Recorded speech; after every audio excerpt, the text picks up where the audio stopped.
Welcome to Occult Archives, where we uncover the mysteries, myths, and legends behind history's most feared books. From mystical grimoires to ancient religious texts, these books carry secrets too dangerous to be read. Are you ready to turn the pages of the unknown? I think so. This is Season 1, Episode 4, Necronomicon, the book that drives you mad. Let's dive in. Today we're diving into a truly intimate book, the Necronomicon. I'm sure many of you have heard whispers of it, tales of madness, forbidden knowledge, the kind of thing.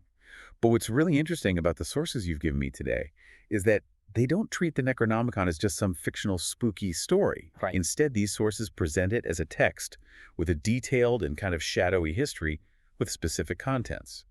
So our mission in this deep dive is to unpack all of this, separate the legend from the purported reality of this book, and understand why it's captured our imaginations for so long. That's right.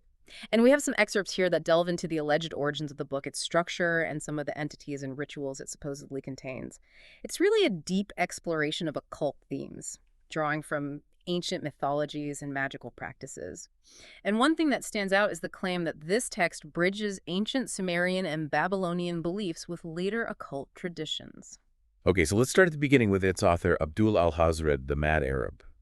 This source places him around the 7th century AD. And paints him as a seriously adventurous guy. To put it mildly, we're talking intense solitary explorations to some pretty terrifying places. The ruins of Babylon, the secrets of Memphis, and the empty space of Arabia. The Rub al-Khali. Yeah. Oh, wow. And for those who aren't familiar, the empty space was believed to be a desolate wasteland, teeming with evil spirits and dangerous creatures. So really not a place for the faint of heart. No, definitely not. And you know what's really captivating about this detailed backstory? It's like they're setting the stage, right? This solitary, maybe even slightly unhinged poet wandering through these desolate landscapes steeped in ancient myths and legends, it immediately creates this sense of forbidden knowledge acquired through perilous experiences, which aligns so well with the stories we hear about other powerful occult texts throughout history. Absolutely. And then there's the way he died, or rather, disappeared. Because according to this source, Abdul Alhazred vanished in Damascus around 738 AD, supposedly devoured by an invisible monster. In broad daylight. Yeah, in broad daylight. In front of witnesses. Right in front of people. It adds to the whole mystique and danger surrounding both the man and the dark knowledge he's supposedly unearthed. It's not just Alhazred, though. Even this particular edition of the Necronomicon has a story shrouded in misfortune. The introduction talks about a chaotic journey to publication, translators disappearing, publishers vanishing, even the editor facing a life-threatening illness. It's like the book itself resists being brought into the world. It's almost like it's cursed. Right. It really makes you think. And, this whole narrative of misfortune surrounding the publication of occult texts is a recurring theme, isn't it? Oh, absolutely. It's there to reinforce this idea that these aren't just books. They contain volatile, maybe even cursed knowledge. And that knowledge can have a very real and negative effect on anyone who dares to handle it. Okay, so we've got this ominous introduction. Now let's dive into the supposed contents of the Necronomicon. And the source mentions the inclusion of exorcisms and bindings from the Maklu text. Oh, the Maklu text. You know it. Yeah, I'm familiar. It's a series of ancient Assyro-Babylonian incantations, mainly focused on protection against witchcraft. Right, but the source points out that the Necronomicon's version is incomplete, supposedly because the original tablets were damaged. So they're saying even just fragments of this ancient magic are powerful enough to be included. Exactly. It's a clever way to ground this fictional book in real historical occult practices. Like they're saying, hey, look, this isn't entirely made up. Right. There's a basis in reality. Okay, so moving on, we also learned about something called the Magan text, described as a Sumerian creation epic with some later additions. And it features the story of Inanna's descent into the underworld. Inanna's descent. That's a powerful myth. Yeah, and this source claims that the Book of the Entrance, part of the Necronomicon, is unique in occult literature, and the magical seals and symbols in it are supposedly entirely new creations. Though they do mention some resemblance to ancient Arabic diagrams. Right, some similarities. Yeah. But the way they describe these symbols, it's almost like they're meant to evoke a feeling of unease. They even say they're almost surreal. Yeah, almost otherworldly. Yeah. Like they could drive you mad just by looking at them. It really plays into that whole idea that the book is dangerous. So the book is framed by the testimony of the Mad Arab. It starts and ends with his account.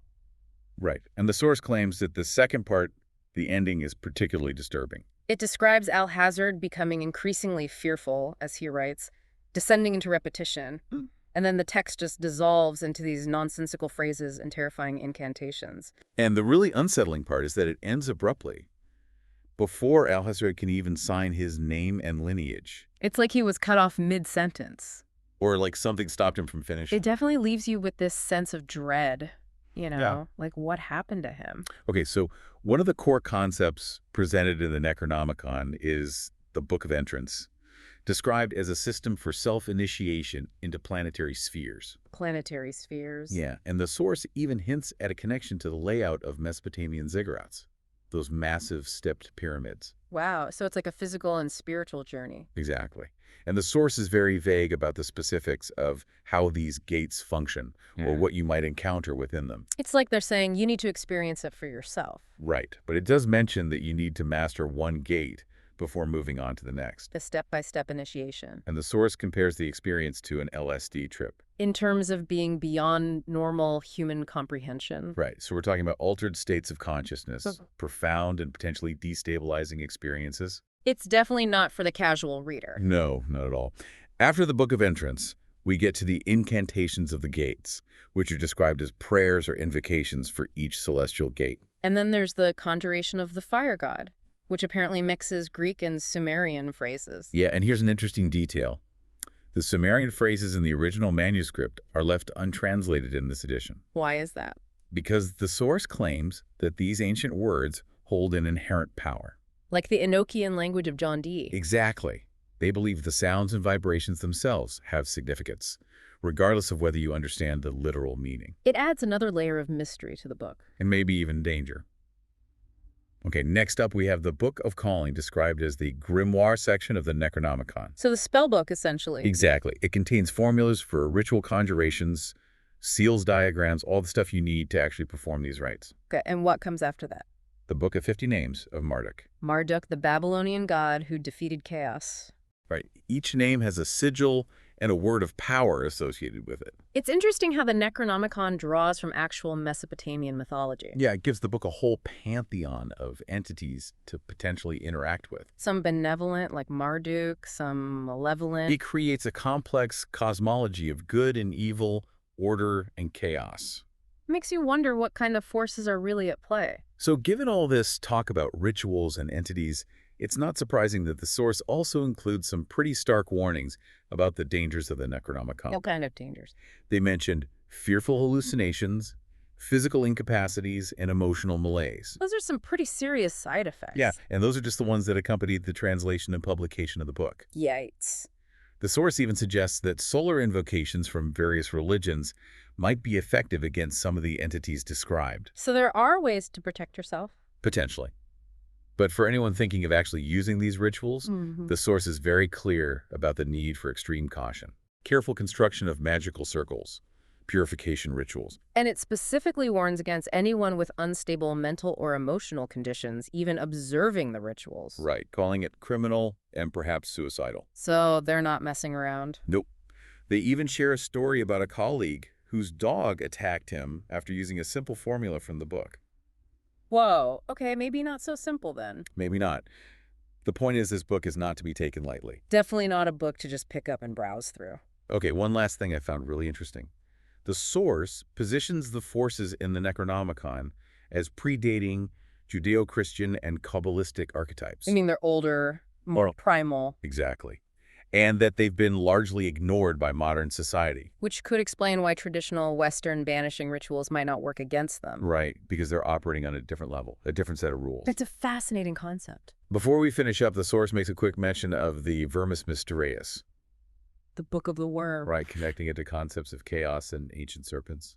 And they even suggest that Lovecraft might have been aware of Aleister Crowley. Which really blurs the lines between fiction and reality. It makes you wonder what Lovecraft knew or believed. So as we can see from this deep dive, the Necronomicon, as presented in these sources, is much more than just a fictional creation. It's a text steeped in ancient myth, filled with potentially dangerous knowledge and surrounded by this aura of misfortune and madness. It's a fascinating exploration of the darker side of human curiosity. Whether you believe in its literal power or just see it as a product of our collective imagination, the Necronomicon's enduring appeal is undeniable. It speaks to our fascination with the unknown and the potential consequences of seeking forbidden knowledge. It leaves us with a lot to think about. It really does. This deep dive leaves us with a question. What is it about the idea of a book that can drive you mad, that continues to captivate us? Is it the allure of ultimate knowledge, or the fear of what we might find? Or is it something else entirely? Maybe exploring the historical texts and beliefs referenced in the Necronomicon can offer us some clues, but that's a journey for another time. Thanks for sharing your sources and joining me on this deep dive into the depths of the Necronomicon. Thanks for having me. Until next time, keep exploring the occult archives. And be careful what you read. You never know what secrets might be lurking within those pages. Some knowledge is best left undisturbed. Exactly. Stay curious, but stay safe. See you next time. Bye.